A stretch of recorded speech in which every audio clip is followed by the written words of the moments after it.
नमस्कार।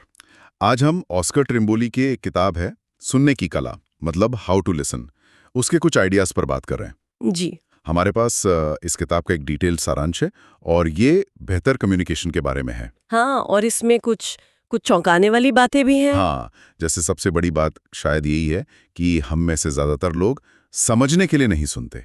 बिल्कुल, बस जवाब देने के लिए तैयार बैठे रहते हैं। सही। और ट्रिम्बोली यही कहते हैं कि इसकी कीमत बहुत बड़ी है, मतलब गलत फहमियां हो जाती हैं, हाँ, मौके हाथ से निकल जाते हैं।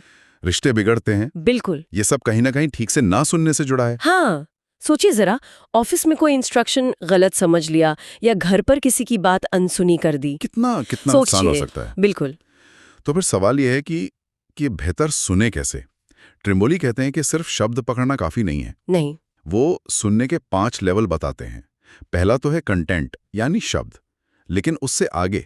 हाँ, उससे आगे वो बात करती हैं कॉन्टेक्स्ट की, मतलब किस माहौल में बात हो रही है। सही। और फिर आता है अनकहा, मतलब वो बातें जो कहीं नहीं गईं हम्म, पर महसूस हो रही हैं, आवाज का टोन शायद, या कोई हिचकिचाहट। अच्छा, हाँ, बॉडी लैंग्वेज भी शायद। बिल्कुल। और फिर इन सब को मिलाकर असली मतलब तक पहुंचना, मीनिंग।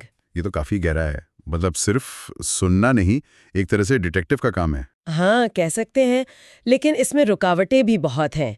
हमारे अपने ख्याल। हाँ, हम पहले से ही कुछ सोच कर बैठे होते हैं। एग्जैक्टली। या बाहर का शोर। और एक चीज जो हम सब करते हैं, बिना पूरी बात सुने सलाह देना। उफ, हाँ, या झट से सोल्यूशन बताना। वही। और इसी जल्दबाजी से जुड़ा एक एक बड़ा इंटरेस्टिंग नियम है किताब में, 12,500-400 रूल। 12,500-400, ये क्या है? ये बड़ा मजेदार है। देखिए, लोग औसतन बोलते हैं करीब 125 शब्द 1 मिनट में, ठीक है। लेकिन सोचने की रफ्तार वो है करीब 400 शब्द प्रति मिनट। क्या बात है, मतलब 3 गुना से भी ज्यादा। हाँ, तो सोचिए, जब कोई बोल रहा है, उसके दिमाग में कितनी ज्यादा बातें चल रही हैं, कितने विचार, कितनी भावनाएं जो वो कह नहीं रहा। ओहो, तो जो हम सुनते हैं वो तो बस आइसबर्ग का टिप है। बिल्कुल। हम्म, यही यही वो खजाना है जिसे एक अच्छा सुनने वाला ढूंढ सकता है, वो अनकहे 275 शब्द। वाह, ये तो सोचने पे मजबूर करता है। इसीलिए शायद त्रिम्बोली कुछ प्रैक्टिकल टेक्निक्स भी बताते हैं। हाँ बिल्कुल। जैसे एक है, बातचीत में जानबूझकर चुप्पी का इस्तेमाल करना, साइलेंस। चुप्पी, लेकिन वो तो अक्सर थोड़ी अजीब लगती है बातचीत में। लगती है ना? हम खामोशी से असहज हो जाते हैं। लेकिन ट्रिम्बोली कहती हैं कि कुछ पल रुकना सामने वाले को मौका देता है अपने विचार समेटने का, अच्छा। और शायद वो कहने का जो वो असल में कहना चाहते थे पर हिचक रहे थे। गहरी बातें अक्सर थोड़ी शांति के बाद ही निकलती हैं। हाँ, ये एक तरह से उस 12,540 वाले गैप को भरने का तरीका हुआ। हाँ, कह सकते हैं।